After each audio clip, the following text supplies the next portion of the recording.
This warm-up routine is going to drastically improve the quality of your squat and your performance long term. Because again, if you feel better going into your session, you're probably going to perform better. And if we stack that up over a long period of time, it's going to make a big difference. So we're going to do very simplistic banded warm-up. You'll only need 2 bands. So this is not complex, but it's very, very effective, and it's going to hit all the main things. We're going to go to a banded hip traction. So we're going to help work external rotation at the pelvis, and we're going to load into that hip. Okay, so just opening things up a little bit. Then we're going to go into a 90-90 band hip IR, or internal rotation. This drill is really important because a lot of people, especially bigger lifters, struggle with hip internal rotation.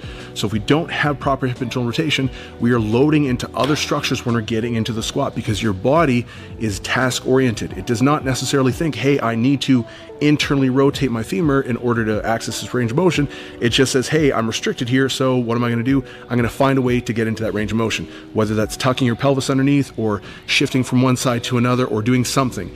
Now, the problem with this is, especially as you get stronger, if these compensation patterns are not corrected or at least maintained within certain parameters, it can potentially lead to increase your risk of injury, and it can also limit your performance, because if this is a bottleneck and you can't actually exceed that unless you've addressed it, then this is going to be a major issue. So hip internal IR is a big focus, especially for the bigger squatters.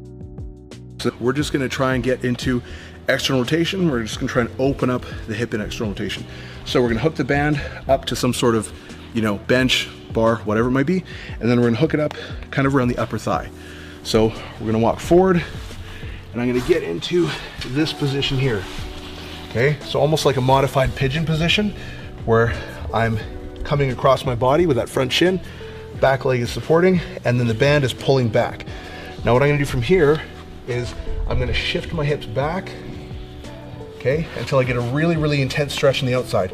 You can also grab onto the band if you'd like and kind of just play with it a little bit and pull it down, okay, to get a little bit more of an intense stretch in there. And we'll just kind of hang out here and move around, just kind of explore the hip a little bit, so you can kind of scour just a little bit. And we'll do this for about 1 to 2 minutes per side. This is just going to kind of loosen up the tissues and give you a little bit more range of motion, make things a little bit more pliable. So when we go into some of the other exercises, you just feel a little bit more loose and less restricted. Okay, so again, like I said, one of the reasons why you want to do this for about 1 to 2 minutes is because generally tissues don't respond that well to just very short stretching. You want to make sure you're doing it for about 1 to 2 minutes so you can actually get some sort of change in the connective tissue network, and that's going to give you more of a transient benefit, so it's not going to last for very long. However, because you're going from this movement to other movements and then right into your squat, it's going to last into your actual workout, and then that's going to help preserve and reinforce the new range of motion and movement capabilities. So now we're going to get into a banded hip internal rotation drill. This is really important because we don't just want to be stretching and doing things that are more passive. We want to make sure we're doing active movements to actually strengthen the hip in internal and external rotation. Okay, so we're going to grab the band. I'm just going to put one foot in like that towards the ground, and we're going to get into a 90-90 position. Okay, so one thing that's really important about this as well is you can see that the band is pulling me up that way. Okay, if my knee was over here, the band is going to be pulling that way, which is not going to be pulling you into internal rotation quite as much. Okay, so I like to make sure that the band is actually in front of my foot, so it's pulling me in the correct direction. So we're going to let it pull up like that into hip internal rotation. Then I'm going to drive my foot towards the ground. Okay, you're going to feel that in your hip. So we're strengthening external and internal rotation ability. Okay, let it come up nice and slow, then come down. We don't want to be doing this where we're rocking the whole body, because then we're not really just moving the femur and the pelvis. We want to make sure the femur is articulating in the pelvis. Okay, so we're coming down, holding for a moment, coming up nice and slow, holding it in range, flexing back down. We'll do about 10 to 12 reps on either side. Okay, and then, on this side, and then we'll switch. And then that's going to help open up your hips quite a bit. Now, here's the thing. For me, I don't have amazing internal rotation, but I have enough to squat.